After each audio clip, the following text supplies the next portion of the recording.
I would like to share some of my most important insights to help you discover your empowered voice.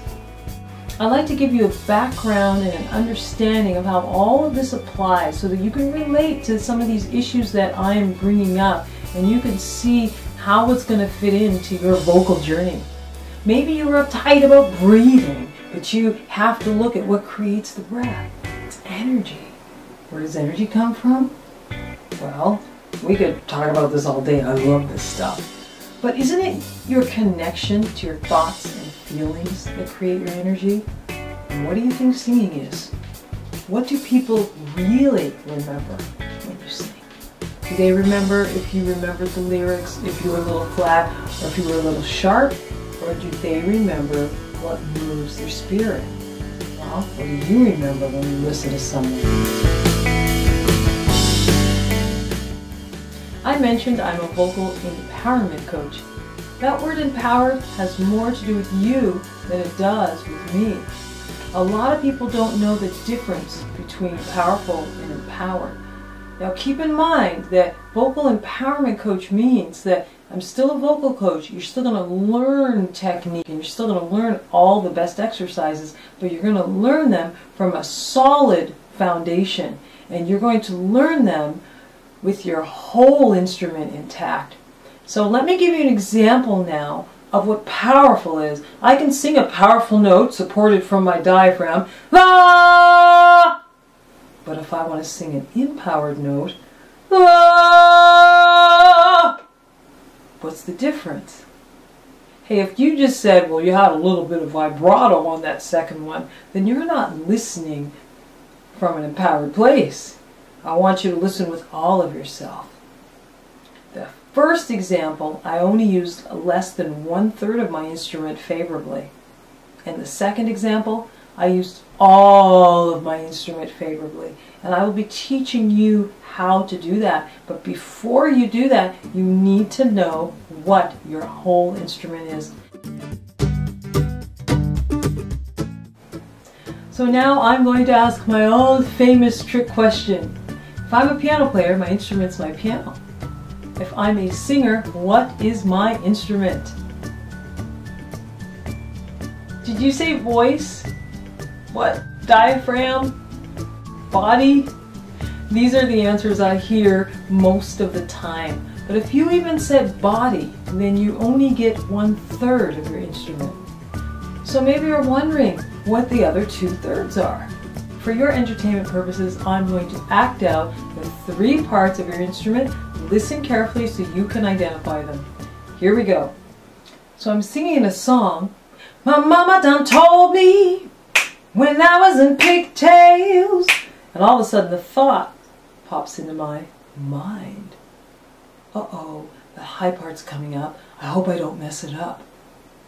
Suddenly, I feel anxiety in my soul.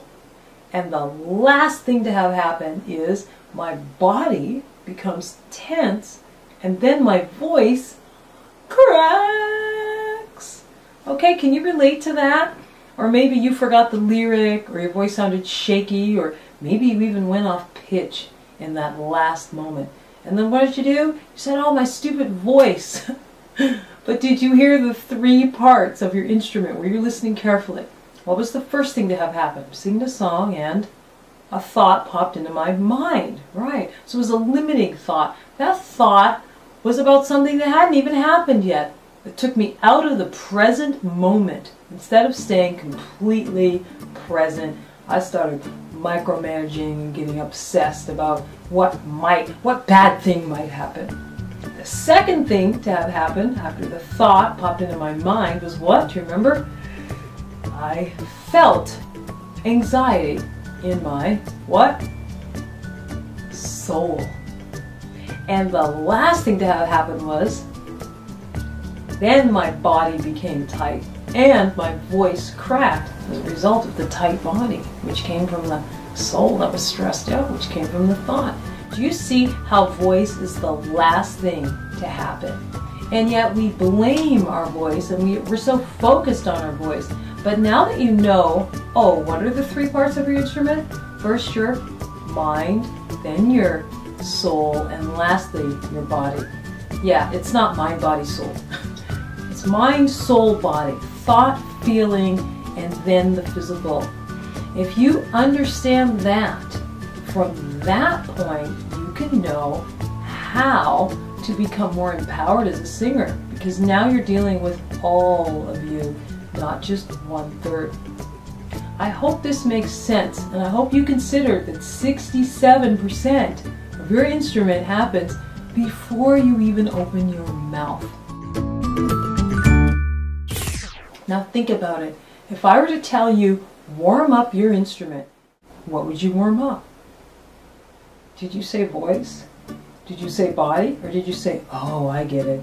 I need to warm up my mind, soul, and body if I really want to perform that song from an empowered place. So you might be wondering, well, how do I warm up my mind, soul, and body? Well, you could get practicing core vocal power, but in the meantime, I'm going to share with you more information on how to do this. So most people, when they want to warm up their instrument, they start with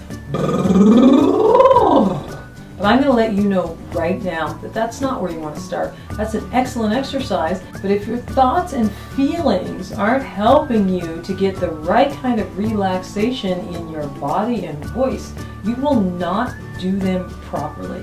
For example, oh my gosh, these lip trills are really hard. I can't do it because I've tightened my jaw. That's why the formulas that I'm giving you and the information that I'm giving you is so valuable. You can apply it to any aspect of your performance, even if it's just a vocal drill. Now that you know what your whole instrument is, you know more than 80% of all singers. Most people think their instrument is just their voice, like you might have thought before this video. Maybe you're a producer and you're working with an artist and you tell that artist, hey, I want you to, really kill this part and do a great job. And that singer's like, I don't know what he means by kill this part and do a great job. So the thoughts start bouncing around in that singer's mind. Before you know it, they just keep getting worse and worse down a downward spiral. The minutes are flashing by. They're spending all this money in the studio, and the producer's getting frustrated because the singer's not hearing them. What's going on? These are real life situations. How can I use my whole instrument to benefit me? The first step to overcome what's holding you back is to realize that now that you know what your whole instrument is, you're going to have to really be honest about each part and where it's really at. How does your mind really feel before you sing? How does your soul really feel before you sing? And finally, how does your body really feel before you sing? Write it down, ponder, and if what you write down isn't in alignment with what you want, then simply change it. The good news is I'm going to be giving you some really important tools in the next video on how to access the optimal conditions for your empowered voice to emerge, and what 3 of the 7 destructive habits are and how to overcome them. This is a self-awareness journey, and with self-awareness comes mastery, but you have to take those steps in order to get to the next level. You have to do what I call core work, and then you can become core empowered and use core vocal power.